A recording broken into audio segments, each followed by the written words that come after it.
പ്രവാസി ലോകത്തെ കലാരംഗത്ത് ഏറെ ശ്രദ്ധിക്കപ്പെടുന്ന ഒരു പ്രതിഭയാണ് അയർലൻഡിലെ ജിജോ എസ് പാലാടി. അയർലൻഡിൽ നിർമ്മിച്ച മൂന്നാം ലോകം എന്ന ടെലിഫിലിം പ്രവാസി ലോകത്ത് പൂർണ്ണമായും നിർമ്മിച്ച ആദ്യത്തെ ടെലിഫിലിമാണ്. ജിജോ പ്രവാസി ലോകത്തെ അപൂർവമായ നിഗൂഢതകളുടെ കഥ പറയുന്ന പുതിയ ഷോർട്ട് ഫിലിമുമായി ഇതാ ഇപ്പോൾ നമ്മോടൊപ്പം. ജിജോയുടെ പുതിയ ഷോർട്ട് ഫിലിമായ വട്ടം റിലീസ് ചെയ്യുകയാണ്. വട്ടത്തെക്കുറിച്ച് ജിജോയുടെ വാക്കുകൾ നമുക്ക് കേൾക്കാം. നമസ്തേ. നമസ്കാരം. ജിജോ വളരെ നന്നായി തന്നെ ഒരു ഷോർട്ട് ഫിലിമിലൂടെ പ്രവാസികൾക്കായി മലയാളത്തിനായി ഒരുക്കിയിരിക്കുന്നു. ജിജോയ്ക്ക് ഈ ഷോർട്ട് ഫിലിം രൂപപ്പെടുത്താനുണ്ടായ പ്രചോദനം എന്തായിരുന്നു? പ്രചോദനം ഞാൻ അങ്ങനെ ബേസിക്കലി എന്തെങ്കിലും ഒരു ഐഡിയ മനസ്സിൽ കയറിയിട്ട് അതിനെ ബേസ് ചെയ്ത് സിനിമ ചെയ്യുന്ന ആളല്ല. പിന്നെ ഇതിൽ നിന്ന് ഇത്രയും നാൾ ചെയ്ത സിനിമയിൽ നിന്ന് അറ്റ്ലീസ്റ്റ് ആ പ്രമേയം വൈസ് ഒരു വ്യത്യാസം ഉണ്ടാവണം എന്നും ഒരു ആഗ്രഹമുണ്ടായിരുന്നു. ഈ വട്ടം എന്ന സിനിമ ചർച്ച ചെയ്യുന്ന പ്രമേയം ഞാൻ സിനിമ കണ്ടു. പക്ഷേ ഒറ്റ നോട്ടത്തിൽ എനിക്ക് ആ ഒരു സിനിമയെ ഷോർട്ട് ഫിലിമിനെ ഉൾക്കൊള്ളാൻ പറ്റിയില്ല. അപ്പോൾ ഏത് വിധത്തിലാണ് ഈ ഒരു പ്രത്യേക ഷോർട്ട് ഫിലിമിന് ഉള്ള വിഷയം എന്താണ്, ഏത് വിഷയമാണ് ചർച്ച ചെയ്യണമെന്ന് ജിജോ കരുതിയിരുന്നത്? ഞാൻ ബേസിക്കലി സിനിമ എഴുത്ത് പലതരത്തിലുണ്ട്. ചില ആളുകൾ ആദ്യമേ ഒരു ഐഡിയ മനസ്സിൽ കണ്ടിട്ട് ആ ഐഡിയ കൺവേ ചെയ്യാൻ വേണ്ടി കഥയുണ്ടാക്കും. പിന്നെ കഥയ്ക്ക് യോജിച്ച താരങ്ങളെ കണ്ടെത്തും, താരങ്ങളെ ക്യാരക്ടേഴ്സിനെ കാസ്റ്റ് ചെയ്യാൻ ശ്രമിക്കും. ഞാൻ നേരെ തിരിച്ചാണ് പ്രോസസ്സ്. കാരണം നമുക്ക് ഇവിടുത്തെ സിനിമ സമുദായത്തിൽ നമുക്ക് ഒരു പ്രൊഫഷണൽ സ്റ്റൈലിൽ ചെയ്യാൻ പറ്റില്ല. നമുക്ക് അതിനുള്ള എക്യുപ്മെന്റ്സോ ആക്ടേഴ്സോ ടാലൻസോ എല്ലാം കുറവാണ്. അപ്പോൾ ആദ്യമേ ഞാൻ പൊതുവെ സാധാരണ ചെയ്യുന്നത് ആക്ടേഴ്സ് ഒരുമാതിരി ആക്ടിങ്ങിന് സാധ്യതയുള്ള കുറച്ച് ആളുകളെ കണ്ടെത്തും. എന്നിട്ട് അവർക്ക് വേണ്ടി കുറച്ച് ക്യാരക്ടേഴ്സ് രൂപീകരിക്കും. എന്നിട്ട് ആ ക്യാരക്ടേഴ്സിനെ വെച്ച് ഒരു കഥ എഴുതും. അങ്ങനെയാണ്. അപ്പോൾ നേരെ തിരിച്ചാണ് പ്രോസസ്സ്. അങ്ങനെ ഞാൻ കുറച്ച് ക്യാരക്ടേഴ്സിനെ കണ്ടപ്പോഴും കുറച്ച് ആളുകളെ കണ്ട് അവരുമായിട്ട് മിങ്കിൾ ചെയ്ത് അവരുടെ നേച്ചറൊക്കെ ഒന്ന് അറിഞ്ഞ് അവർക്ക് വേണ്ടി ഒരു കഥ പെട്ടി വരുമ്പോൾ അപ്പോൾ നമ്മുടെ കഥയൊക്കെ അവരെ ബേസ് ചെയ്തതാണ്. അപ്പോൾ ആ ആളുകൾ എങ്ങനെയാണോ അതനുസരിച്ചിരിക്കും നമ്മുടെ കഥ. അങ്ങനെ വന്നപ്പോൾ എനിക്ക് തോന്നി ഇതൊരു, പിന്നെ ഞാൻ ആദ്യം പറയുന്നത് എനിക്കൊരു വളരെ വ്യത്യസ്തമായ പ്രമേയമായിരുന്നു. അപ്പോൾ ഒരു ക്രൈം ത്രില്ലർ പിന്നെ ടാക്കിൾ ചെയ്യണം എന്നൊരു ഭയങ്കര ആഗ്രഹം ഉണ്ടായിരുന്നു. അപ്പോൾ അത് വെച്ച് ഈ ആളുകൾ വെച്ച് ക്രൈം ത്രില്ലർ എങ്ങനെ ചെയ്യാം എന്നായിരുന്നു നോട്ടം ആദ്യമേ മുതൽ.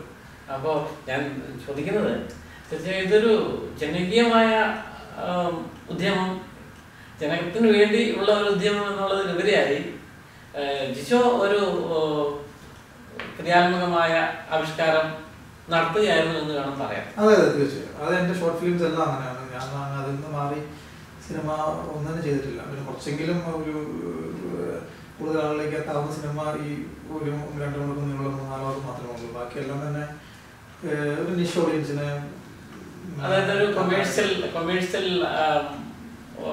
ആയിട്ടുള്ള ഒരു കരുതലില്ലായിരുന്നു അതിന് എന്ന് വേണം കരുതാൻ. കാരണം ജനങ്ങളെ സുഖിപ്പിച്ചു നിർത്തുക അല്ലെങ്കിൽ ജനങ്ങൾക്ക് വേണ്ടി ഉള്ള ഒരു സിനിമ, ഒരു ഷോർട്ട് ഫിലിം എന്നുള്ള ഒരു ഉദ്ദേശം അതിനകത്തില്ലായിരുന്നു. ഇല്ല തീർച്ചയായിട്ടും ഇല്ല. അത് നമുക്കിപ്പോൾ ജനങ്ങളെ സുഖിപ്പിച്ചു നിർത്തുന്ന ഷോർട്ട് ഫിലിം ഉണ്ടാക്കണമെന്ന് വെച്ചാലും അതിനോട് പ്രത്യേക കഴിവാണ്. കാരണം എനിക്ക് എൻ്റെ ടേസ്റ്റിനെ മറികടന്ന് ഒരു പരിധിയിലധികം പോകാൻ പറ്റില്ല, ആർക്കും പോകാൻ പറ്റില്ല. കലാകാരന്റെ ആവിഷ്കാരം എന്നുള്ള ഒരു തിയറിയാണ് പ്രധാനമായിട്ട് ഇതിനകത്ത് ജിജോ. അതെ അതെ. അത് ഞാനിപ്പോൾ ഇത് ചെയ്യുന്നത് ബേസിക്കലി നമ്മൾക്ക് ഷോർട്ട് ഫിലിംസ് ഇവിടെ ഉണ്ടാക്കുന്നവർ പലരും പല ആവശ്യമായിരിക്കും, എല്ലാവരും തന്നെ ചെയ്യുന്നത്. കാരണം നമ്മളിതൊന്നും കൊമേഴ്ഷ്യലി റിലീസ് ചെയ്ത് പൈസ സമ്പാദിക്കാത്തിടത്തോളം കാലം അതെല്ലാം അവരുടെ തന്നെ ഒരു സെൽഫ് എക്സ്പ്രഷൻ അല്ലെങ്കിൽ അവർക്ക് അവരൊരു ഹോബി. അപ്പോൾ ഹോബിയായി വരുമ്പം മിക്കവാറും തന്നെ എക്സ്പ്രസ് ചെയ്യുന്ന കലാകാരൻ്റെ എസ്തെറ്റിക് സെൻസിനോട് ഒത്തുചേർന്ന് പോകുന്ന കലാസൃഷ്ടി ആവുമല്ലോ നോർമലി. പക്ഷെ നിങ്ങൾ അവതരിപ്പിച്ചത് വളരെ മനോഹരമായിട്ടാണ് ഓരോ കലാവിഷ്കാരം ഓരോ ഘട്ടത്തിലും ഇത് ചെയ്തിരിക്കുന്നത്. പക്ഷേ അത് സാധാരണ ഈ ഒരു പ്രേക്ഷകന് എത്രത്തോളം മനസ്സിലാകും ആ സിനിമ ഷോർട്ട് ഫിലിം എന്നുള്ളത് ജിജോ മുൻകൂട്ടി കരുതിയിട്ടുണ്ട്? എത്രത്തോളം ഞാനത് ഒന്നാമത്തെ കാര്യം ഞാനിപ്പോൾ സിനിമ തുടങ്ങിയത് ഏറ്റവും ആദ്യ സിനിമ തന്നെ സാധാരണക്കാരൻ മനസ്സിലാകാൻ എല്ലാം ഭയങ്കര ബുദ്ധിമുട്ടായ സിനിമയായിരുന്നു. ലോകത്ത് ഒരുപാട് സിനിമകൾ നിർമ്മിക്കപ്പെടുന്നു, അത് എല്ലാ ആളുകളും ഉദ്ദേശിച്ചല്ല. ഇപ്പം അത് സിനിമ മാത്രമല്ല, എല്ലാ കലകളും അങ്ങനെയാണ്. അങ്ങനെ ആവുകയും ചെയ്തു. കാരണം എല്ലാവരുടെയും ഈ സെൻസ് പല കാറ്റഗറീസിലാണ്. എനിക്കിഷ്ടപ്പെടുന്ന രീതിയിലുള്ള സിനിമകൾ ബേസ് ചെയ്ത് ആ തരം സിനിമകൾ ആസ്വദിക്കുന്ന ഒരു ഓഡിയൻസിന് ടാർഗറ്റ് ചെയ്താണ് സിനിമ ഉണ്ടാക്കുന്നത്. തീർച്ചയായും ഈ ഒരു ഷോർട്ട് ഫിലിം ജീവിതഗന്ധിയാണോ ജീവിതബന്ധിയാണോ എന്നുള്ളത് തീർച്ചയായിട്ടും ജനങ്ങൾ നോക്കും. ജനങ്ങൾക്കത് അതിനകത്തൊരു റിയാലിറ്റി ഉണ്ടാവണമെന്ന് തോന്നുന്നുണ്ട്, ഉണ്ടാവണമെന്നുള്ള വിചാരമുണ്ട്. ആ ഒരു ഇതിൽ നോക്കുമ്പോൾ ഒരു പരിധിവരെ ഇത് വിജയിച്ചിട്ടുണ്ട്. പക്ഷേ അവർക്ക് അത് മനസ്സിലാക്കാനുള്ള ഒരു ബുദ്ധിമുട്ട് തോന്നിയിട്ടുണ്ട്. ഇല്ല, ഒന്നാമത് ഈ സിനിമ റിയലിസ്റ്റിക് അല്ല. ഈ സിനിമയും ഇതിന്റെ കഥയും ഇതിന്റെ പശ്ചാത്തലവും ഇതിന്റെ ക്യാരക്ടേഴ്സ് പോലും റിയലിസ്റ്റിക് അല്ല.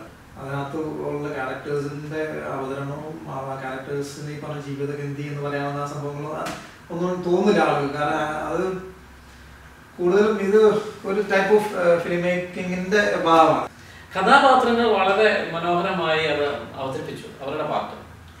അത് ജിജോയ്ക്ക് ഏതായാലും അഭിനന്ദനത്തിന് അർഹതയുള്ള ഒരു കാര്യം. അവരാണ് അഭിനന്ദനം അറിയിക്കുന്നത്. പിന്നെ ഞാൻ ഒന്നും ആരെയും പ്രത്യേകം ഡയറക്റ്റ് ചെയ്തില്ല. അതിന്റെ കുറവുകൾ ഇതിനകത്തുണ്ട്, എന്നാൽ അതിന്റെ മേന്മകളുണ്ട്. ഈ പറഞ്ഞ ക്യാരക്ടേഴ്സ് അവർ മനസ്സിലാക്കിയ രീതിയിൽ, കഥ മനസ്സിലാക്കിയ രീതിയിലോ അല്ലെങ്കിൽ ഞാൻ അപ്പോൾ ജസ്റ്റ് പറഞ്ഞു കൊടുത്ത രീതിയിൽ അവർ തന്നെ ചെയ്തതാണ്. എല്ലാവരും ആക്ടിങ് നന്നായിരുന്നു, അതെല്ലാം അവരാണ് അതിന്റെ ക്രെഡിറ്റ്സ് കൂടെ. ഞാൻ ഒന്നും തന്നെ ചെയ്തിട്ടില്ല. തുടക്കത്തിൽ തന്നെ ഒരു വിരോധാഭാസം അതിലേക്ക് കണ്ടിരുന്നു. അതിന് സാധാരണ ഒരു ഫിലിം നമ്മൾ കാണുമ്പോൾ താങ്ക്സ് ഗോഡ് എന്ന് പറഞ്ഞ് എഴുതുന്ന ഒരു രീതിയാണ്. ജിജോ അത് പ്രസന്റ് ചെയ്തപ്പോൾ അതിൽ താങ്ക്സ് ഡിങ്കൻ എന്നായി. അത് ഡിങ്കൻ എന്ന് പറഞ്ഞാൽ ഡിങ്കൻ നമ്മുടെ ശരിക്കും ഡിങ്കൻ അത് പക്ഷെ ഡിങ്കോയിസം എന്ന രീതിയിൽ സാധാരണ എസ്റ്റാബ്ലിഷ് റിലീജിയൻസിനെതിരെ ഉള്ള കുറച്ച് യങ്സ്റ്റേഴ്സ് നാട്ടിൽ തുടങ്ങിയ ഒരു എന്താ പറയുക, ഒരു സ്യൂഡോ റിലീജിയനാണ്. അത് ഉദ്ദേശിക്കുന്നത് ആന്റി റിലീജിയസ് ചൊകയാണ്. ഒന്ന്, രണ്ട് ആന്റി എസ്റ്റാബ്ലിഷ്മെന്റ് ചൊകയാണ്. അപ്പോൾ ആൾക്കാട് ഒരു ലിബറലൈസ് സ്പിരിറ്റ് ആണ് ആ ഒരു പേരിനുള്ളത്. അതൊരു സ്റ്റേറ്റ്മെന്റ് ആണ്. പിന്നെ അതിനകത്ത് തമാശയുണ്ട്, മറ്റേ താങ്കോടിനെ കളിയാക്കുന്ന പോലെയാണ്. പക്ഷെ അതൊരു ദൈവനിഷേധമോ ഒന്നുമല്ല. ഇതിപ്പം എനിക്കെന്റെ മതം, എനിക്കെന്റെ ജാതി, എനിക്കെന്റെ നിറം എന്നുള്ള ആ ഒരു സ്റ്റേറ്റ്മെന്റിനെതിരെ ഉള്ളതാണ്. എന്ന് പറഞ്ഞാൽ അതിനെയൊക്കെ കളിയാക്കുന്നതാണ്. അല്ലാതെ ഒരു പ്രത്യേകിച്ച് ഒരു റിലിജിയൻ കളിയാക്കുന്നതല്ല. അത് ഞാൻ എൻ്റെ എന്നുള്ള ഗ്രൂപ്പുകളിയെ കളിയാക്കുന്നതാണ്. കാരണം ഈ സിനിമയെ അങ്ങനെ ഒരു ക്രിറ്റിസിസമാണ്. ഈ സിനിമ കാണുന്നത് പ്രത്യേകം ശ്രദ്ധിക്കേണ്ട കാര്യം എന്ന് പറഞ്ഞാൽ, സിനിമയിൽ ആദ്യം എഴുതി കാണിക്കുന്ന സാധാരണ മലയാളികൾ എഴുതി കാണിക്കുമ്പോൾ ശ്രദ്ധിക്കില്ല. പക്ഷെ അതൊക്കെ അത്രയും സൂക്ഷ്മമായി വായിച്ചാൽ അങ്ങനെ സിനിമ പിടികിട്ടാൻ. ഇനി അത്ര സൂക്ഷ്മമായി വായിച്ചാൽ പോലും പൂർണ്ണമായിട്ട് സിനിമ, പക്ഷെ അങ്ങനെ പൂർണ്ണമായിട്ട് സിനിമ പിടികിട്ടണമെന്നില്ല. കാരണം ഒരു കൺഫ്യൂസിങ് മിസ്റ്ററി ആയി ആ സിനിമ നിലനിൽക്കുന്നത് തന്നെയാണ് അതിന്റെ സൗന്ദര്യവും. ആദ്യത്തെ ആ വായന ശരിക്കും ചെയ്തവർക്ക് ഫിലിം കുറച്ചും കൂടി എളുപ്പത്തിൽ ഇതാവും. പിന്നെ ഞാൻ പറഞ്ഞില്ല, ഇതിന്റെ ആ ബേസിക് കൺസെപ്റ്റ് ആൻഡ് ഫിലോസഫി ഊന്നാൻ ആണ് ഫിലിം മേക്കർ ശരിക്കും താല്പര്യപ്പെട്ടിരിക്കുന്നത്. അതുകൊണ്ടാണ് കഥ ഇത്ര ഇതായില്ലെങ്കിലും ശരിക്കും ഞാൻ ഈ പറഞ്ഞില്ല, ആ ഒരു ഗ്രൂപ്പ് അല്ലെങ്കിൽ ഒരു ഗ്രൂപ്പ് ഫോഴ്സിന്റെ അല്ലെങ്കിൽ എങ്ങനെ ഒരു സമൂഹം അല്ലെങ്കിൽ പലതരം ഗ്രൂപ്പുകൾ, അതിപ്പം റിലീജിയൻ ആകാം, പാർട്ടി ആകാം, ക്ലബ്ബുകളാകാം, അല്ലെങ്കിൽ അതൊക്കെ നമ്മുടെ ഇവിടെ മലയാളികൾക്ക് വളരെ സുപരിചിതമാണ്. പല പല ക്ലബ്ബുകളും പല പല അസോസിയേഷൻസും ഒക്കെ. ഇതിനകത്തൊന്നും ഭാഗഭാക്കാകാതെ നിൽക്കാൻ സാധിക്കില്ല. അല്ലെങ്കിൽ അങ്ങനെ നിൽക്കുന്ന ഒറ്റയാന്മാരെ ഈ ഗ്രൂപ്പുകൾ തന്നെ ഇല്ലാതാക്കും അല്ലെങ്കിൽ അവരെ നിഷേധിക്കും എന്നുള്ള അതിനെ എതിരെയുള്ളൊരു വാചകമാണ് സിനിമ. ഇനി കഥയിലേക്ക് വരുമ്പോൾ കഥാപാത്രങ്ങള് വളരെ സങ്കീർണമായ സ്വഭാവം സൂക്ഷിക്കുന്ന ഒരു ഫീലിംഗ് നമുക്ക് അനുഭവപ്പെടുന്നുണ്ട്. പ്രത്യേകിച്ച് ഈ ഡോൺ എന്ന് പറഞ്ഞ കഥാപാത്രം ഒരു ടെലിഫിലിമില് ഈ ഡോണ് എന്താണ് പ്രതിനിധീകരിക്കുന്നതെന്ന് നമുക്ക് മനസ്സിലാകുന്നില്ലാത്ത ചില അവസരങ്ങൾ കാണുന്നുണ്ട്. ഓക്കെ, ആദ്യം ഈ സിനിമ കാണുന്നതിന് മുന്നേ മലയാളത്തിൽ സൂചിപ്പിച്ച പോലെ ആദ്യം എഴുതി കാണിക്കുന്ന പരിപാടികളുണ്ട്. ആ എഴുതി കാണിക്കുന്നതിനകത്ത് ഡോൺ ആ വ്യക്തിയെ നേരിട്ട് കണക്ട് ചെയ്യുന്ന ഒരാളെ പറ്റി പറയുന്നുണ്ട്. ഈശോ എന്ന് പേരുള്ള ഒരു ക്രൈം ഓർഗനൈസേഷന്റെ ഒരു മെമ്പർ എന്ന നിലയിലുള്ള ഒരാള്. അപ്പൊ ആ ആള് പറ്റി നേരിട്ട് പറഞ്ഞതിന് ശേഷമാണ് ആദ്യത്തെ ഫ്രെയിമിൽ തന്നെ ഈ ഡോണിന്റെ ക്യാരക്ടറെ കാണിക്കുന്നത്. അപ്പം വളരെ നാച്ചുറലി അയാളാണ് ഡോൺ, അല്ലെങ്കിൽ അയാളിൽ ഇൻസ്പയർഡ് ആയ ഒരു ക്യാരക്ടറാണ് ഡോൺ എന്ന് കണക്ട് ചെയ്യാവുന്നതാണ്. അത് കണക്ട് ചെയ്താൽ അതിനകത്ത് മനസ്സിലാവുന്നു. അതിനകത്ത് പിന്നീട് കാണിക്കുന്നത് ഡോൺ എന്നുള്ള ക്യാരക്ടർ ഈ ക്രൈം ഓർഗനൈസേഷനെ സെർവ് ചെയ്യാൻ വേണ്ടി പല രാജ്യങ്ങളിൽ ജീവിക്കുകയും പല രാജ്യങ്ങളിൽ ജോലി ചെയ്യുകയും ചെയ്ത ആളാണ്. അപ്പോൾ അയാൾ അങ്ങനെ ഒരു പ്രത്യേക രാജ്യത്ത് ജീവിക്കുന്നു. എന്നിട്ട് പുള്ളിയുടെ ഒരു വോയിസ് ഓവറിലൂടെയാണ് സിനിമ സ്റ്റാർട്ട് ചെയ്യുന്നത് തന്നെ. അപ്പോൾ ഡോൺ ഇങ്ങനെ ഒരു ക്രൈം ഓർഗനൈസേഷൻ്റെ ഒരു ഏജന്റാണ്. ആ ഏജന്റ് ഇങ്ങനെ ഈ ഓർഗനൈസേഷൻ ആദ്യത്തെ പ്രത്യേകത എന്ന് പറയുന്നത് ഇന്ത്യൻ ഒറിജിനുള്ള ഓർഗനൈസേഷനാണ്. അവർക്ക് വേൾഡ് വൈഡ് ലിങ്ക്സ് ഉണ്ട്. ലിങ്ക്സ് ഉണ്ടെന്ന് ഉദ്ദേശിച്ചാൽ അവർ ഉള്ള സിറ്റികളിലൊക്കെ അവർ അവിടുത്തെ മാഫിയകൾ അല്ല. കാരണം അവർ ആ വേൾഡ് വൈഡ് ലിങ്ക്സ് ഉപയോഗിക്കുന്നത് അവർക്ക് പുറത്തുള്ള NRI ഇന്ത്യൻസിനെ കൊല്ലാനാണ്. അല്ലാതെ അവർ മറ്റേ ഒന്നും എടുക്കുന്നില്ല. ചില നമുക്കിപ്പോൾ നാട്ടിൽ കൊട്ടേഷൻ കൊടുക്കാന്നൊക്കെ പറയുന്ന പോലെ നാട്ടിലൊരാളെ കൊല്ലാൻ കൊടുക്കുന്ന പോലെ തന്നെ ഇപ്പോൾ NRI ഒരാളെ കൊല്ലാൻ ആരെടുത്ത് കൊടുക്കും. അപ്പോൾ NRIകളെ കൊല്ലാനായിട്ട് നാട്ടിലൊരു ക്രൈം ഓർഗനൈസേഷൻ ഉണ്ടെങ്കിലോ, ഇപ്പോൾ ഒരാള് രക്ഷപ്പെടുന്ന ഞാൻ പെട്ടെന്ന് പ്ലെയിൻ കയറി പുറത്തു പോയി കഴിഞ്ഞാൽ കൊല്ലാൻ പറ്റത്തില്ലല്ലോ. അപ്പൊ അങ്ങനെ കൊല്ലാനായിട്ട് ആ ഒരു ഓർഗനൈസേഷൻ ഉണ്ടെങ്കിൽ ആ ഓർഗനൈസേഷന്റെ മെമ്പേഴ്സ് ആരെങ്കിലും ഒക്കെ ഈ പറഞ്ഞ രാജ്യങ്ങളും വേണമല്ലോ, അല്ലാതെ അവർ ചെയ്യാൻ പറ്റത്തില്ലല്ലോ. അപ്പൊ അങ്ങനെ ജീവിക്കുന്ന ഒരാളാണ്. പിന്നെ ഈ പറഞ്ഞ ഓർഗനൈസേഷന് വേറെ പ്രത്യേകത ഉള്ളത് ചില നാട്ടിലുള്ള ടാർഗറ്റ്സിനെ തന്നെ, നാട്ടിൽ അവർക്ക് കൊല്ലാനായിട്ട് കൊട്ടേഷൻ കിട്ടിയ ടാർഗറ്റ്സിനെ തന്നെ അവര് ഇങ്ങനെയുള്ള പുറം രാജ്യങ്ങളിലേക്ക് വിസിറ്റ് കയറ്റി വിടും. എന്നിട്ട് ആ രാജ്യങ്ങളിൽ വെച്ച് അവർ ആ ടാർഗറ്റിനെ എലിമിനേറ്റ് ചെയ്യും. അപ്പോൾ എന്ന് പറഞ്ഞാൽ നാട്ടിൽ കേസില്ല, ഇപ്പോൾ വന്ന സ്ഥലത്താണെങ്കിൽ അധികം ഡോക്യുമെന്റേഷൻ ഒന്നുമില്ല ഇയാളെ പറ്റി. അപ്പൊ അങ്ങനെ ഒരു കേസിലാകാനൊക്കെ ആയിട്ടുള്ള പരിപാടി. അപ്പൊ അതിനെയൊക്കെ ഫെസിലിറ്റേറ്റ് ചെയ്യുന്ന ഒരു ഏജന്റ് ആണ് ഈ ഡോൺ. അപ്പൊ ഡോൺ ഈ സിറ്റി ജീവിക്കുന്നു. അപ്പം ഈ സിറ്റിയിൽ കൊലപാതകം നടക്കേണ്ടതുണ്ട്. അപ്പൊ അതിനെ ഫെസിലിറ്റേറ്റ് ചെയ്യണം. അതേസമയം തന്നെ ഡോൺ ഒരു മാനിപ്പുലേറ്റർ ആണ്. പറഞ്ഞാൽ ഈ ഓർഗനൈസേഷൻ പ്രത്യേകം എന്ന് പറഞ്ഞാൽ മാക്സിമം ആളുകളെ മാനിപ്പുലേറ്റ് ചെയ്ത് അവരെ പൈസ വാങ്ങിക്കുക, പേടിപ്പിക്കുകയോ എങ്ങനെയെങ്കിലും എന്നിട്ട് അവരെ ക്രൈം നടത്തുക. അതാണല്ലോ ഇന്ത്യൻ പശ്ചാത്തലത്തിൽ വളരെ ബന്ധപ്പെട്ട ഒരു കാര്യമാണ് ജിജ പറഞ്ഞത്. ശരിയാണ്, നമ്മുടെ നാട്ടിലെ ഈ ഗുണ്ട അല്ലെങ്കിൽ ഇങ്ങനെയുള്ള കൊട്ടേഷൻ സംഘങ്ങളൊക്കെ ഉണ്ടാകുകയും അത് ദേശീയ തലത്തിൽ തന്നെ അതിന് വലിയ ശൃംഖലകൾ രൂപീകരിക്കപ്പെടുകയും ഒക്കെ ചെയ്യുന്നുണ്ട്. പക്ഷേ അതേസമയം ഈ ചിത്രത്തിലെ മറ്റൊരു കഥാപാത്രമായ പെൺകുട്ടി വളരെ നന്നായിട്ട് ആ പെൺകുട്ടി അഭിനയം കാഴ്ചവെച്ചിട്ടുണ്ട്. പക്ഷേ ആ പെൺകുട്ടി അവിടെ ആ വീട്ടിൽ ഒറ്റയ്ക്കാണ് താമസിക്കുന്നത്. അത് നമ്മുടെ ഒരു രീതിക്ക് ചേർന്നതേ അല്ല. ആ കുട്ടിയെ അവിടെ ഒറ്റയ്ക്കാക്കി മാതാപിതാക്കൾ ഇന്ത്യയിലേക്ക് പോകുന്നു എന്നുള്ളൊരു സംഭവം അതിനകത്ത് ഒരു വരുന്നു. ഈ കഥയെ ഞാൻ ആദ്യം കഥയെ റിയലിസ്റ്റിക് അല്ല. കഥയിൽ ഇങ്ങനെ ഓരോ ചോദ്യങ്ങൾ ചോദിച്ചാൽ ഒത്തിരി ചോദ്യങ്ങൾ ചോദിക്കാറുണ്ടാവും. ആ പെൺകുട്ടിയെ ഞാൻ പറയുന്നത് ഇതിനകത്തുള്ള ക്യാരക്ടേഴ്സിന്റെ അൺറിയലിസ്റ്റിക് ക്യാരക്ടറും പിന്നെ ഇതിനകത്തുള്ള ഫിലോസഫി കൊടുത്ത് ശരിക്കും ആ പെൺകുട്ടി ഒരു സർറിയലിസം എന്ന് പറഞ്ഞൊരു സംഭവമുണ്ട്. അതൊരു സർറിയൽ ലിങ്ക് പോലെയാണ്. ആ പെൺകുട്ടി ശരിക്കും ഉള്ള ആളാണോ എന്ന് പോലും വേണമെങ്കിൽ ചില പ്രേക്ഷകർക്ക് സംശയിക്കാം എന്ന രീതിയിലാണ് ആ പെൺകുട്ടിയെ ക്യാരക്ടറൈസ് ചെയ്തിരിക്കുന്നത്. പിന്നെ ഞാൻ പറഞ്ഞില്ലേ, ഇതിനകത്ത് ഇപ്പം ഒരുപാട് കാര്യങ്ങൾ നമുക്ക് ബിയോണ്ട് റിയലിസം ഉണ്ട്. ഇപ്പോൾ ആദ്യമേ തന്നെ ഒരു ടെലിപ്പതിക് സ്റ്റൈലിലാണ് ആ പെൺകുട്ടി കിടന്നുറങ്ങുമ്പോൾ പെൺകുട്ടിയെ എഴുതിപ്പിക്കുന്നതും ആ പെൺകുട്ടിയെ ഇവിടെ എത്തിപ്പിക്കുന്നതും അങ്ങനെ അവർ കൊല നിർത്തിക്കുന്നത് തന്നെ ഒരു ടെലിപ്പതിക് സ്റ്റൈലാണ്. അതും ചോദ്യത്തിന് ഇതാവാമല്ലോ. ആ പെൺകുട്ടിയുടെ ക്യാരക്ടറിന്റെ പ്രത്യേകത തന്നെ നമുക്ക് ഇവിടെ ഇപ്പോൾ വരുന്ന പ്രിറ്റീൻ പെൺകുട്ടികളുടെ ഒരു പാട്ടാണ് ആ പെൺകുട്ടികളെ റിഫ്ലക്ട് ചെയ്യുന്നത്. നമ്മളിപ്പോൾ പ്രിറ്റീൻ എന്ന് പറയുമ്പോൾ ഇവിടെ ജനിച്ചു വളർന്ന പ്രിറ്റീൻ പെൺകുട്ടികളെ പറ്റി നമുക്ക് വലിയ ധാരണ ഉണ്ടാവില്ല. നമ്മൾക്ക് ഇപ്പോൾ 13 വയസ്സുകാർ 12 വയസ്സുകാർ എന്ന് പറയുമ്പോൾ നാട്ടിലെ കുറച്ചുകൊണ്ട് എന്നാണ്. പക്ഷെ അതായിരിക്കില്ല ശരിക്കും ഇവിടെ ജനിച്ചു വളർന്ന 12 വയസ്സുകാരുടെ മനസ്സിലിരിപ്പും കാര്യങ്ങളും ഒക്കെ തെറ്റുകൾ കാണുമായിരിക്കും. പക്ഷെ ഈ ഫ്ലോയിൽ എഴുതുന്ന സാധനം നമുക്ക് പൂർണ്ണമായിട്ട് മനസ്സിലാവില്ല. അങ്ങനെ എഴുതിയ കഥയിൽ അങ്ങനെയൊക്കെ ആവാം.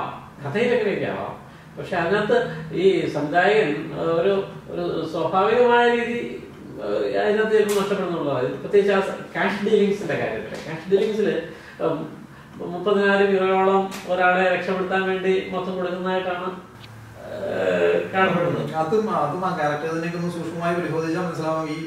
ഇവിടെ വന്ന ഈ ബിസിനസ്സുകാരൻ എന്ന് പറഞ്ഞ നാട്ടിൽ നിന്ന് പറ്റിച്ച ബിസിനസ്സുകാരൻ എന്ന് പറഞ്ഞാൽ അയാൾക്ക് എല്ലാവരും സംശയമാണ്. അയാൾക്ക് അന്നത്തെ സെയിം ടൈം കണക്ഷൻസ് ഒക്കെ ഉണ്ട്. പുള്ളി പല കാര്യങ്ങളും അറിയുന്നുണ്ട്. ഇപ്പോൾ പുള്ളി ഇങ്ങനെയാണ് ഈ വന്ന ഗുണ്ട ഡീറ്റെയിൽസ് ഒക്കെ എടുത്തത്. അതൊക്കെ പുള്ളി അപ്പോൾ അവിടെ ഇവിടെയൊക്കെ വിളിച്ച് കണക്ഷൻസ് എടുക്കുന്നുണ്ട്. അപ്പോൾ പുള്ളിയുടെ ഒരു ബാക്ക്ഗ്രൗണ്ട് അന്വേഷണങ്ങളിൽ നിന്ന് പുള്ളിക്ക് മനസ്സിലായി ഇത് ചുമ്മാ നാട്ടിൽ നിന്ന് അങ്ങനെ വന്നതൊന്നും അല്ല. അത് പുള്ളിക്ക് മനസ്സിലാവുന്നുണ്ട് ഇത്. അപ്പൊ പുള്ളി അതായത് ഏതാണ്ട് 7 ലക്ഷം രൂപ അവിടെ കൊടുക്കുന്നതിന് പകരം 30,000 യൂറോയോളം നമ്മൾ അപ്പൊ അല്ല പുള്ളിക്ക് മനസ്സിലായത് എന്ന് പറഞ്ഞാൽ ഇത് ചുമ്മാ ഞാനിപ്പോ തിരിച്ച് നാട്ടിൽ കൊണ്ട് 6 ലക്ഷം കൊണ്ട് കൊടുത്താലും ഞാൻ രക്ഷപ്പെടാൻ പോകുന്നില്ല. അത് പുള്ളിക്ക് മനസ്സിലാവുന്നുണ്ട്. ഇതിനകത്ത് വേറെ എന്തോ കാര്യമുണ്ട്. അത് പുള്ളി 2-3 റിപ്പീറ്റ് ഇത് പറയുന്നുണ്ട്. ഇടപെടലുണ്ട്. അപ്പൊ ആ ഇടപെടലുള്ളപ്പോൾ പുള്ളി ബുദ്ധിമാനായ മനുഷ്യൻ. പുള്ളിക്ക് മനസ്സിലായി ഇത് എന്നെ ഗണിക്കും. അല്ലെങ്കിൽ എന്നെ പുള്ളി കൊടുക്കുന്ന പൈസ ഒക്കെ ജീവന്റെ വിലയാണ്. അതാരും കൊടുക്കുമല്ലോ ആ സമയത്ത്. എങ്ങനെയെങ്കിലും പുള്ളിക്ക് രക്ഷപ്പെടണം എന്നുള്ളൊരു നേച്ചറിൽ നിന്നാണ് പുള്ളി എത്ര പൈസ കൊടുത്താണെങ്കിലും. കാരണം പ്രത്യേകിച്ച് ഈശോ ആയിട്ടുള്ള ഡീൽ എന്ന് പറഞ്ഞാൽ പുള്ളിക്കാരൻ ഈശോ ആണ് പവർഫുൾ. അപ്പോൾ ഈശോ ആയിട്ടുള്ള ഡീല് ഒരു ശക്തമായ ഡീലായാൽ എനിക്ക് രക്ഷപ്പെടാൻ സാധിക്കും എന്നുള്ളത്. മറ്റേ 10,000 ഡീല് ആ ഗ്രൂപ്പുമായിട്ട് ചെയ്യുന്നതാണ്. പുള്ളിയെ ഏറ്റെടുത്തിരുന്ന ഗ്രൂപ്പായിട്ട് ചെയ്യുന്നതാണ്. ആ ഗ്രൂപ്പിന് ഈ ഓർഗനൈസേഷനുമായിട്ട് ഒരു ഡയറക്ട് കണക്ഷൻ ഒന്നും ഇല്ല. എന്നാൽ ഈശോ ആണ് അവരെ കൺട്രോൾ ചെയ്യുന്നത്, ഒരു പരിധി കൺട്രോൾ ചെയ്യുന്നത്. അയാൾ അല്ലാതെ ആ ഗ്രൂപ്പ് ഈ ഓം എന്നുള്ള ഓർഗനൈസേഷന് ഒരു ഡയറക്ട് മെമ്പേഴ്സോ ഡയറക്റ്റ് അവർക്ക് പ്രത്യേകിച്ച് കാര്യങ്ങളൊന്നും അറിഞ്ഞില്ല. പക്ഷേ ഈശോ ഇവിടെ ജീവിക്കുന്നിടത്തോളം കാലം, ഈശോ ഇങ്ങനെ ഒരു വലിയ ഓർഗനൈസേഷന്റെ മെമ്പർ ആയ കാലം ഈശോയ്ക്ക് ഒരുപാട് കാര്യങ്ങൾ കൺട്രോൾ ഉണ്ട്. അത് ഈ ഭീഷണിപ്പെടുത്തിയുള്ള കൺട്രോളാണ്. ഒരു പക്ഷേ ഇത് പ്രവാസിയുടെ ജീവിതമായിട്ട് ഒരു വലിയ ബന്ധമുണ്ടെന്ന് തോന്നുന്നു. കാരണം പ്രവാസി പിടിച്ചു നിൽക്കാൻ ഇപ്പോഴും അല്ലെങ്കിൽ നിലനിന്ന് പോകാനുള്ള ഒരു ത്വരയുള്ള ഒരു സ്വഭാവമുള്ള ആളാണ്. ഏതാണ്ട് ഏത് പ്രതിസന്ധി വന്നു കഴിഞ്ഞാലും അതിനെ അതിജീവിക്കാനുള്ള ഒരു ഉദാഹരണമാണ് നമ്മുടെ ഈ പറഞ്ഞ പ്രിൻസ് അങ്കമാലിയുടെ കഥാപാത്രം ആ ഒരു ഷോർട്ട് ഫിലിം ചെയ്യുന്നതെന്ന് കണക്കാണ് അല്ലേ? അങ്ങനെയാണല്ലോ പ്രിൻസിന്റെ കഥാപാത്രം. പിന്നെ വേണമെങ്കിൽ അങ്ങനെ വ്യാഖ്യാനിക്കാം. പ്രിൻസിന്റെ കഥാപാത്രത്തിന്റെ ഏറ്റവും വലിയ പ്രത്യേകത എനിക്ക് തോന്നിയിരിക്കുന്നത് ഈ പറഞ്ഞ പോലെ, അതായത് ടു സർവൈവ്. ഓക്കെ, അത് ഇപ്പോൾ പ്രവാസികൾ കണക്ട് ചെയ്യും. അത് ലോകത്ത് എല്ലായിടത്തും ഉള്ളതാണ്, എല്ലാവർക്കും ഉണ്ടല്ലോ. അത് നമുക്ക് എന്താ പറയാ, സെൽഫ് പ്രിസർവേഷൻ എന്ന് പറയുന്ന സംഭവം ഉണ്ടല്ലോ. നമ്മളെ തന്നെ നിലനിർത്തിയാണല്ലോ പിന്നെ ബാക്കി എന്തോ ഉള്ളൂ. അതിനുവേണ്ടി പോരാടുന്ന ഒരു വ്യക്തിയാണ്. അപ്പോൾ അങ്ങനെ ഇതിന്റെ കഥയുടെ പ്രത്യേകത എന്ന് പറഞ്ഞാൽ, നാട്ടിൽ നിന്ന് വരുന്ന ആളും ഇവിടെ കൊല്ലപ്പെടാൻ ആളെ കൊല്ലാൻ വന്ന ഇവർ രണ്ടുപേരും ഒരു പ്രത്യേകതകളുണ്ട്. അവർ രണ്ടുപേരും ഇൻഡിവിജ്വലിസ്റ്റുകളാണ് എന്ന് പറഞ്ഞാൽ അവർ രണ്ടുപേരും അതീവ വ്യക്തിത്വം സൂക്ഷിക്കുന്നവരാണ്. അവർ പ്രത്യേകിച്ച് ഗ്രൂപ്പുകളിൽ നിന്ന് പങ്കുചേരാത്തവരാണ്. എന്ന് പറഞ്ഞാൽ അവർ ഒറ്റയാന്മാരാണ്. അതാണ് ആ ഗ്രൂപ്പിന്റെ ആവശ്യവും. ഒറ്റയാനത്വം അംഗീകരിക്കില്ല. അതാണ് ആ പുള്ളി പറയുന്നത്. എന്ന് പറഞ്ഞാൽ ആരും അങ്ങ് ഒറ്റയ്ക്ക് വരുന്നുണ്ട, ഒക്കെ ആരെങ്കിലും കൂടെ ചേർന്ന് നിൽക്കണം. അപ്പൊ ഞങ്ങൾ കൂടാണെങ്കിൽ ഞങ്ങൾ പ്രൊട്ടക്ട് ചെയ്യാം എന്നുള്ളതാണ്. അപ്പൊ ഈ അവസാന നിമിഷം പുള്ളി ഒറ്റയാനായിരുന്നു. അപ്പൊ ഈ ഗ്രൂപ്പിന്, ഈ ഓം എന്നുള്ള ഗ്രൂപ്പാണെങ്കിൽ ഐഡിയോളജിക്കൽ കൺവിക്ഷന്റെ ബേസിലാണ് അവർ വർക്ക് ചെയ്യുന്നത്. ഞാൻ ആദ്യം കാണിച്ചിട്ടുണ്ട്. അപ്പൊ അവരുടെ ഐഡിയോളജി എന്ന് പറഞ്ഞാൽ ഇങ്ങനെ ഒരു ഒറ്റയാൻ സ്വഭാവത്തെ അല്ലെങ്കിൽ ഇൻഡിവിജ്വലിസത്തെ തകർക്കുക എന്നുള്ള ഒരു വേണമെങ്കിൽ പൊളിറ്റിക്കൽ മോട്ടീവ് എന്ന് പോലും പറയാം. അപ്പോ അത് ഈ നാട്ടിൽ നിന്ന് വരുന്ന എൽദോ എന്ന ആളെ അവതരിപ്പിക്കുന്ന കഥാപാത്രമുണ്ട്. ആ കഥാപാത്രം നടന്നു വരുമ്പോ ഇവിടെ വന്ന് അത് കുരുക്കപ്പെടും എന്ന് അവിടെ അറിവില്ലാതെയാണ് ആ കഥാപാത്രം ഇവിടെ വരുന്നതായിട്ട് കാണിക്കുന്നത്. ആ കഥാപാത്രത്തെ വളരെ നന്നായിട്ട് തന്നെ അവതരിപ്പിക്കുന്നുണ്ട്. ഏറ്റവും അവസാനം ആ കഥാപാത്രം കൊല്ലപ്പെടുകയാണ്. അത് അതിനെ എങ്ങനെയാണ് നീതിയിരിക്കുന്നത്? ഒന്ന് ഞാൻ പറഞ്ഞത് ഇത് കുറച്ച് കോംപ്ലിക്കേറ്റഡ് സ്റ്റോറിയാണ്.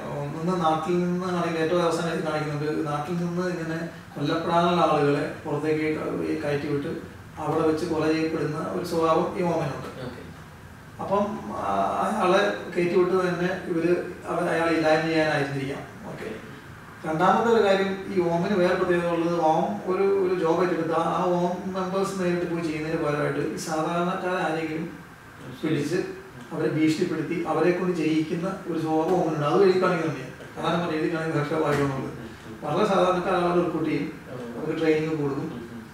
എന്നിട്ട് അവർ ചെയ്യുന്നത് കൊണ്ടാണ് അവർ പേടിപ്പിക്കുകയാണ്. ഇതിനൊന്നും അല്ലെങ്കിൽ എന്തെങ്കിലും പറഞ്ഞ് പേടിപ്പിച്ചിട്ട് അപ്പോൾ അവർക്ക് ചെയ്യാൻ നിവൃത്തിയില്ലാത്ത രീതിയിൽ അവരെ കൊണ്ട് ഒരു സംഭവം ചെയ്യിക്കുന്ന സ്വഭാവമുണ്ട്. അപ്പൊ ഇയാളും ഇപ്പോൾ പറഞ്ഞ ഒരു ചേഞ്ചില്ലെന്ന് പറഞ്ഞാൽ ഇയാള് ഇങ്ങനെ എന്തെങ്കിലും ഒരു രീതിയിൽ അവരെ കുടുക്കിൽ വീണ് അയാൾക്ക് നിവൃത്തിയിലാകുമ്പോൾ അയാൾ കൂടെ വരുന്നത്.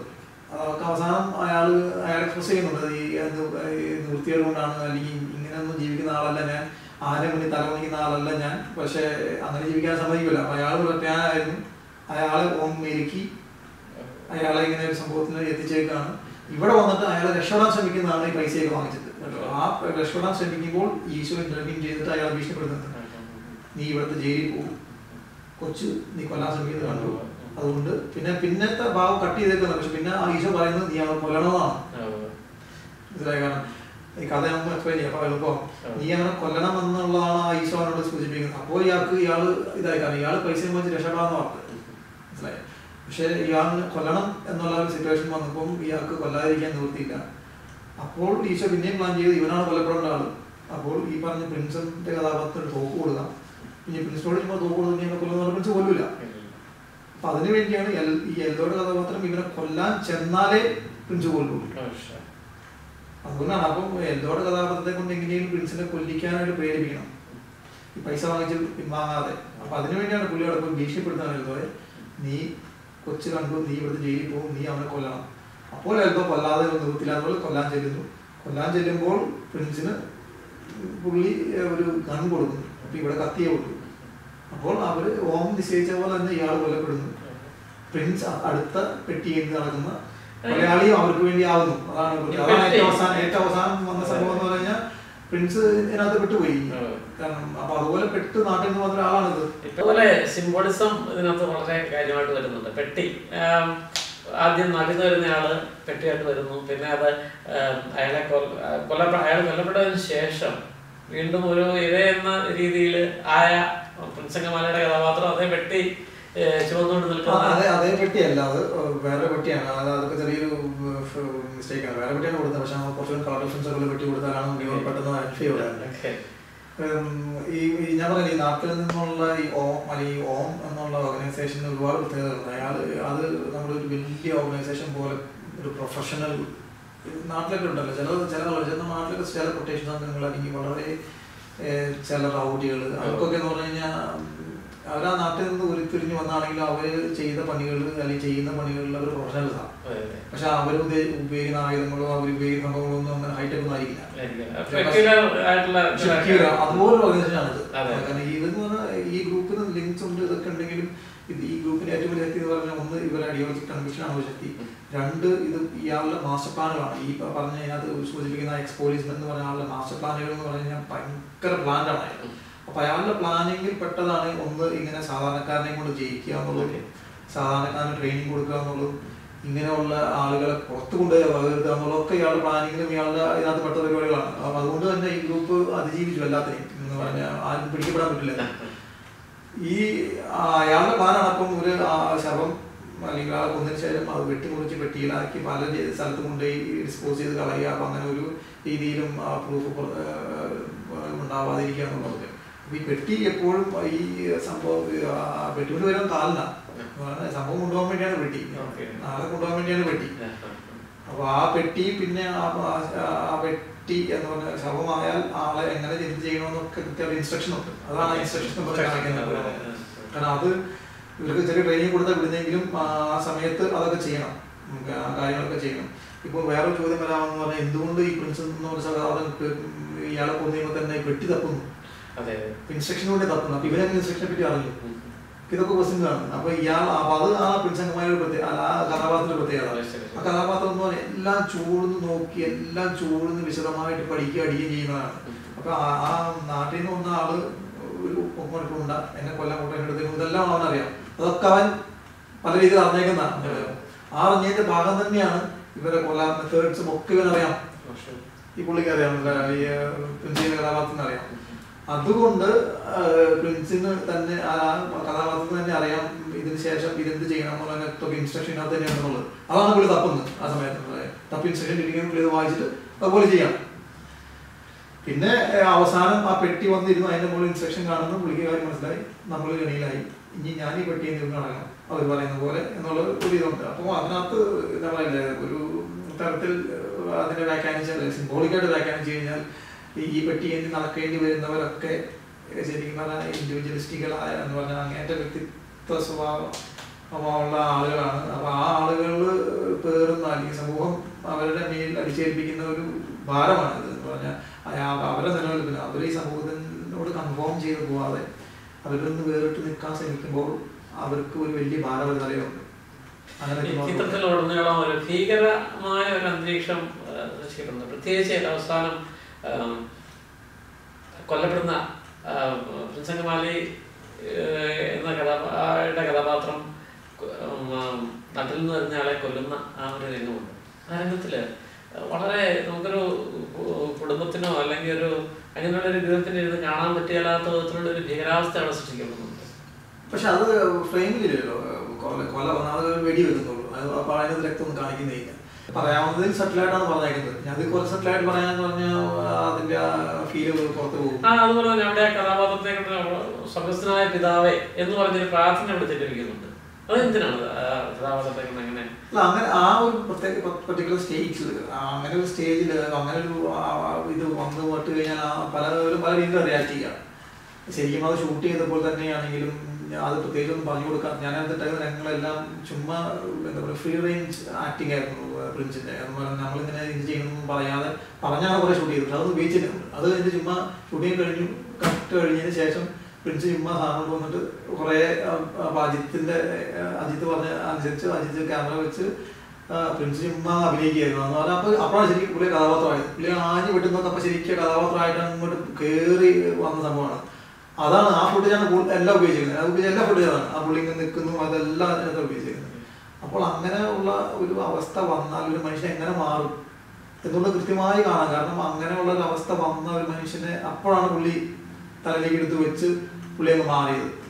അപ്പോൾ അവരങ്ങനെയൊക്കെയാണ് ബിഹേവ് ചെയ്യുക. ആ സമയത്ത് അവർക്ക് പ്രാർത്ഥനയൊക്കെ വരും എന്ന് പറഞ്ഞാൽ പ്രാർത്ഥന നമ്മുടെ സ്ക്രിപ്റ്റിലുണ്ട്, പക്ഷെ എന്നാലും പ്രാർത്ഥന പറഞ്ഞ ആ സമയത്ത് എന്താ സംഭവിക്കുന്നത് എന്ന ഒരു ഇതുണ്ട്, ഒരു ഭയങ്കര ഒരു തരം സ്ട്രെസ് ആൻസൈറ്റി ആണല്ലോ. അത് എക്സ്പ്രസ് ചെയ്യുന്നത് ഇപ്പോൾ പ്രാർത്ഥനകളിലൊക്കെയാണ്.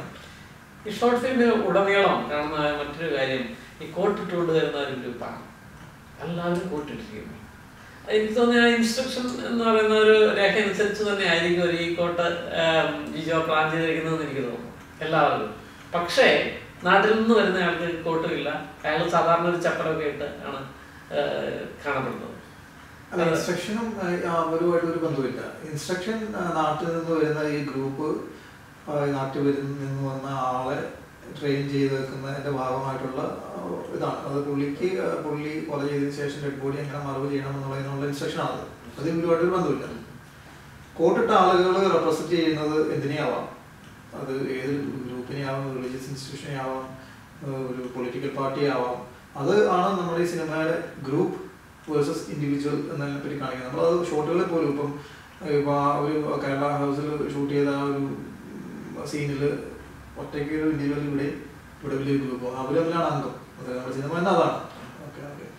അപ്പോൾ ഈ കോട്ടിടിച്ച് സൂട്ടിട്ടതിന്റെ പ്രത്യേകത തന്നെ ഗ്രൂപ്പ് എന്ന് ഉദ്ദേശിക്കുമ്പോൾ തന്നെ അവിടെ എല്ലാവരും ഒരേപോലെയാണ്. ഇൻഡിവിജ്വാലിറ്റിയുടെ അർത്ഥം തന്നെ ഓരോരുത്തർക്കും ഓരോ വ്യക്തിത്വം, എല്ലാവർക്കും വ്യത്യസ്തത എന്നുള്ളതാണ്. അതിനെതിരാണ് എപ്പോഴും ഈ ഗ്രൂപ്പ് എന്ന് പറയുമ്പോൾ നീ എല്ലാവരും ഒരേപോലെ ഇരിക്കുക എന്നുള്ള തന്നെ ഒരു തത്വശാസ്ത്രമാണ്. അതിനെതിരെയുള്ള ഇതാണ്. കോട്ടിട്ട് വന്ന ആളുകളും കോട്ടിട്ട് നമ്മൾ ആ സീനിൽ കാണിക്കുന്നവരെല്ലാം ഒരു ഗ്രൂപ്പിൽ അംഗമാണ്. ആ ഗ്രൂപ്പിൽ ഒരു വ്യക്തി എന്ന രീതിയിൽ പ്രിൻസിന്റെ കഥാപാത്രം കയറണമെന്നുണ്ടെങ്കിൽ അത് ആദ്യം നിഷ്കർഷിക്കുന്നു. ഞങ്ങൾക്കൊരു ബൈലോണ്ട്, ആ ബൈലോ അനുസരിച്ച് ഒരു ഡ്രസ് കോഡ് ഉണ്ട്, അതെല്ലാം ഇട്ടൊക്കെ. അതുകൊണ്ട് അത് നമ്മൾ ആ കഥയിൽ പറയുന്നത്. പക്ഷെ അതുകൊണ്ട് ഉദ്ദേശിക്കുന്നത് പറഞ്ഞു കഴിഞ്ഞാൽ നീ ഗ്രൂപ്പിൽ വന്നാൽ നീ ഒരുപാട് കാര്യങ്ങളിൽ പിന്നെ നിനക്കൊരു സേ ഇല്ല, നീ ഒരു വ്യക്തിയല്ല. അതായത് പറയുന്നുണ്ട് നീ തീരുമാനം എടുക്കുന്നതും ഒക്കെ ഞങ്ങളായിരിക്കും നിനക്ക് വേണ്ടി എന്നുള്ള ഒരു ഇതുണ്ട്. ഇതിനൊക്കെ വിമർശിക്കുന്നതാണ് സിനിമ നീ പറഞ്ഞു. അപ്പൊ ആ കോട്ട് ഒരു സിമ്പിളാണ്. അത് പ്രസന്റ് ചെയ്യുന്നത് നീ ഒരു തട്ടിലായി, നീ നിനക്ക് വേണ്ടി നീ ചില കാര്യങ്ങൾ എന്ന് പറഞ്ഞാൽ നീ കൺഫോംഡ് ടു സൊസൈറ്റി എന്ന് പറഞ്ഞാൽ നീ സൊസൈറ്റിയുടെ ഫോഴ്സിനനുസരിച്ച് മാത്രമേ നിനക്ക് പ്രവർത്തിക്കാൻ പറ്റുള്ളൂ. നിന്റെ വ്യക്തിത്വം പാടെ നീ ഇല്ലാതാക്കി നീ വെറും ഒരു വസ്തു പോലെ അവരോട് കോട്ട് കിട്ടുന്ന നിൽക്കുക എന്നുള്ള ഒരു ഇമേജ് ഉള്ളൂ എന്നുള്ളതാണ്. അപ്പം പ്രിൻസിന്റെ ക്യാരക്ടർ ആദ്യമേ കോട്ടിടാതാണ് കാണിക്കുന്നത്. അപ്പം അയാൾക്ക് വ്യക്തിത്വമുണ്ട്. പിന്നെ ആ കോട്ടിട്ട് അയാൾ വ്യക്തിത്വം കളഞ്ഞ് ഒരു ഗ്രൂപ്പിൽ ലയിക്കുന്നു എന്നുള്ളതാണ് സംഭവം. അതിനെതിരെയുള്ള ഇപ്പൊ ശരിക്കും പറഞ്ഞാൽ നമ്മൾ ആദ്യം താങ്ക്യങ്ങൾ എഴുതി കാണിക്കാൻ തുടങ്ങി.